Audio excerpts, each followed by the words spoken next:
beteta dituzten presoak kaleratzen. Gu ere han izango gara. Gaixotasun larriak dituzten presoak etxean zaindu nahi ditugulako, Kontatu gurekin! Gaixo dauden preso guztiak zaintza egokia izan dezaten. Kontatu gurekin!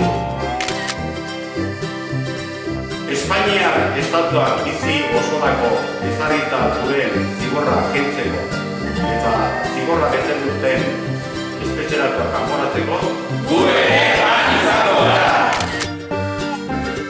Irekiaren aro berrian, bi estatuek darabilten espetxe politikak konponbidean jar dezaten. Gu ere han izango gara. Maite ditugunak ikusteko milaka kilometro egin nahi ez ditugulako, Kontatu gurekin! Kalean beteko ditugun kartzela bosteko. Kontatu gurekin! Euskal preso eta iheslariak etxean nahi ditugulako, Kontatu gurekin!